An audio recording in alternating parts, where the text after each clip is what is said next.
டெல்லியில் இணையதள மோசடி குறித்து விசாரணை நடத்தச் சென்ற அமலாக்கத்துறை அதிகாரிகள் மீது தாக்குதல்.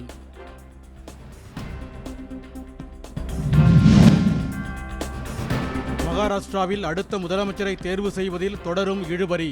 டெல்லியில் பாஜக கூட்டணி தலைவர்கள் இன்று ஆலோசனை.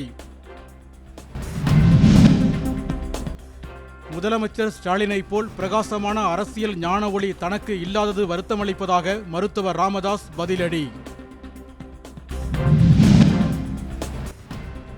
தஞ்சை மாவட்டத்தில் கனமழையால் 2500 ஏக்கர் பயிர்கள் பாதிக்கப்பட்டிருப்பதாக அமைச்சர் எம்.ஆர்.கே. பன்னீர்செல்வம் தகவல்.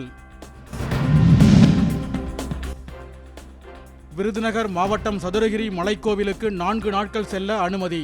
தகவல் குளறுபடியால் பக்தர்கள் வருகை குறைவு. தமிழ்நாட்டில் வரும் 30ஆம் தேதி ஓரிரு இடங்களில் அதி கனமழை பெய்ய வாய்ப்புள்ளதாக இந்திய வானிலை நடுவம் தகவல். ஓசூர் சுற்றுவட்டார பகுதிகளில் முகாமிட்டுள்ள காட்டு யானைகள். கிராம மக்கள் பாதுகாப்புடன் இருக்குமாறு வனத்துறை எச்சரிக்கை. தங்கம் விலையில் பவுனுக்கு 120 ரூபாய் சரிவு. சென்னையில் 1 பவுன் அணிகலன் தங்கம் 56,720 ரூபாய்க்கு விற்பனை.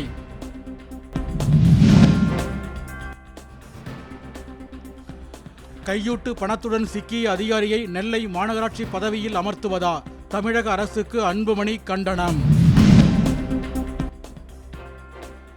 பாகிஸ்தானில் கலவரம் வெடித்துள்ள நிலையில் வாகையர் கோப்பை மட்டைப்பந்து போட்டி இடமாற்றம் செய்யப்பட வாய்ப்புள்ளதாக தகவல்.